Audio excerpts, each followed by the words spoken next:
Thank you. Nốt một ngày được gọi một.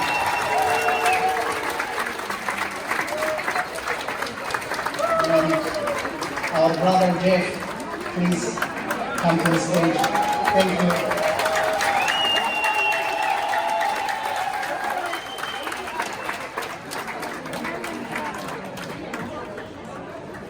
Thank you so much.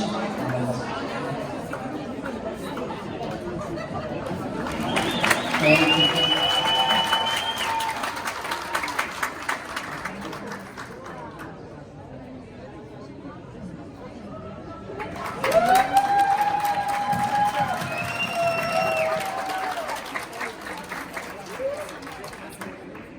Thank you so very much, and Dr. Fitz-Gerald, if you want to make a small remark, the stage is yours.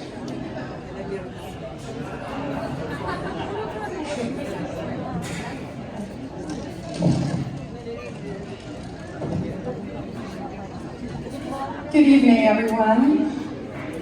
Zaramata Bazi, Sivseva Lai, Kananta Gar, Banatadana, Alanit, Nanya,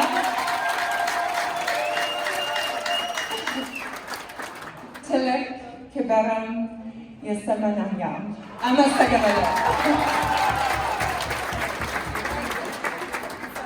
So I'll go off script now. Lovely to be here tonight. Thank you so much for hosting us, to the ECNAS board, to Dr. DeHook, the president, who's been a stalwart supporter from the word go in her group in Ottawa, to my fantastic friend Stephen Graven, who have been there for me for a long 14 months.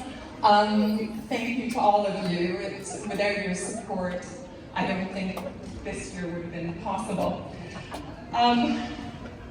My father, I wish he was here too, because he introduced me to East Africa. He introduced me to Ethiopia. I come from a very medical family, and he did work there with the Foreign Service of Canada. And when I went there with him at the age of 6, and people called me Chonsview, I said I wanted to change my name. I didn't want to be Anne anymore. I wanted to be Chonsview.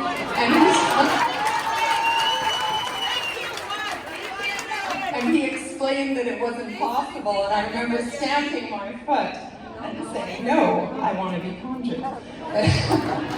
Anyway, nobody would have imagined the 12 months that we've just gone through. COVID was enough.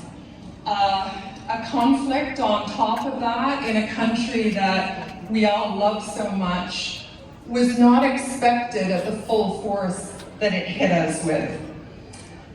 And then we were not only let down by all the tensions, the polarization, the divisions, the misinformation, disinformation that hit us, but major media outlets let us down as well. So gradually we all felt like lone voices out there. But then we had people like Jeff come to the fore, we had people like Eugene and Ronnie Akala, we had people like Ann Garrison and others, and it really gave us hope, and it made our voices louder. And all your support behind it made it louder as well. And we also saw how the unsavory power of money can buy policy, and can buy votes, and can buy very misinformed policy. And one of my children said to me once, and she never uses the word poor usually, but she said, "Mommy, they're poor. All they have is money." And she was so right when she was talking about a group in North America, nothing to do with the African continent. But it has really taught us, this whole experience, that money can be used in very unsavory, maligning ways around elections, around foreign policy interference. And I know the No More campaign and the voices of Ethiopia have taught us to veer away from all of that. I think perseverance has also characterized everything we've done over the last year. I think perseverance has to continue moving forward as well. And I'm speaking to the European Parliament on Monday, and somebody contacted me the other day and said, we've got to invite other people because you're on this side and we need all sides represented. And I said, I'm not on a side. I'm interested in facts, figures, and evidence.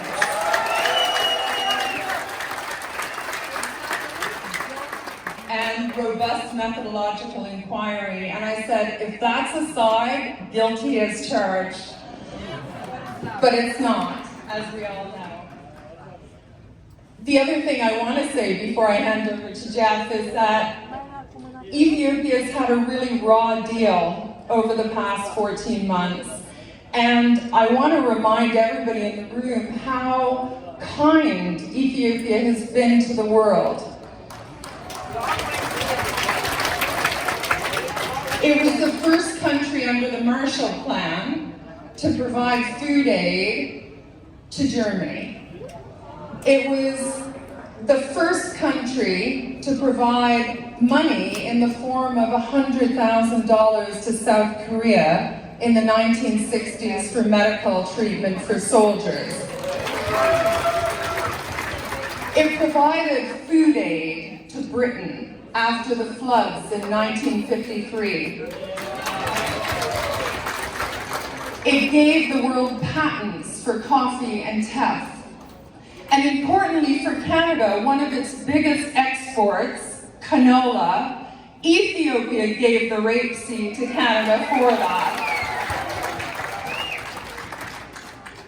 I could talk about more like Haile Selassie taking all the orphans from Armenia, bringing them into the orchestra at the palace. And there's so much the world needs to know about Ethiopia, and your voices have really told a story this year. So let's all look forward to peace and democracy, the pathway that the Ethiopian people have chosen.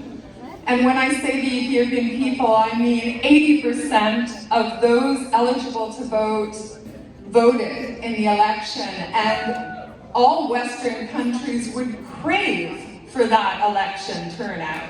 So it's something to be really proud of. And lastly, thank you to all of you for your support over the year. I know Jeff and I couldn't have done it, and others out there, without your support, your perseverance, your critical eye to all the news that was spinning out. So thank you, keep it up, and one day we'll be back. I'm looking forward to going back for Christmas. I hope many of you will be too.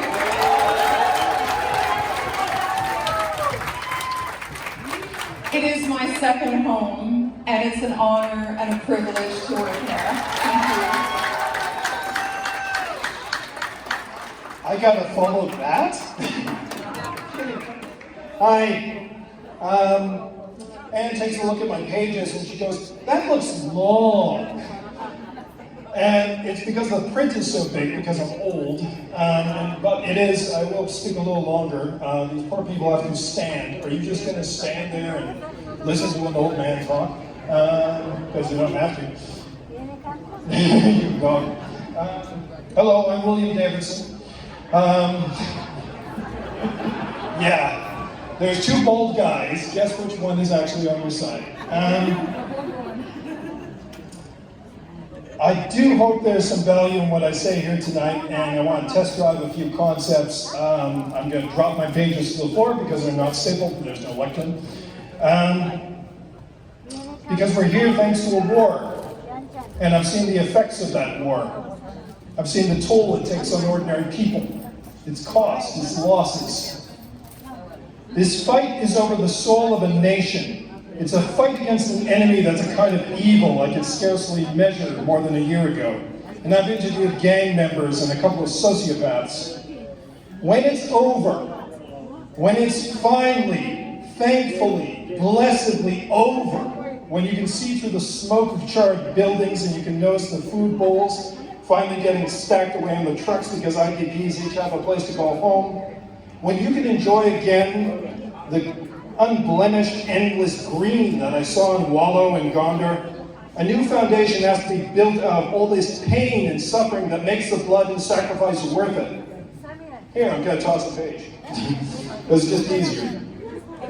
That doesn't simply mean a new, stronger, and resurrected Ethiopia. Yes, of course it does. And I've been saying for ages that when this is over, if I may humbly suggest, you start in the schools. You teach children and adults how all the different ethnic groups cooperated and collaborated and mixed together through the thousands of years of history to create this incredible nation in Africa. Yes, that's not propaganda, that's fact. I can back it up with references to history. And I intend to write the new history of Ethiopia with that very premise. But we need to go beyond even that. Because what Hermela Aragawi, Simon Tesfamariam, Nebiu Asfa, and other emerging leaders have created with the No More movement has become the rebirth of the true Pan-African spirit. Now, No More was created to tell the powers that be, no more Western interference. Right. No more proxy wars. No more lying in your reportage on Ethiopia and Africa.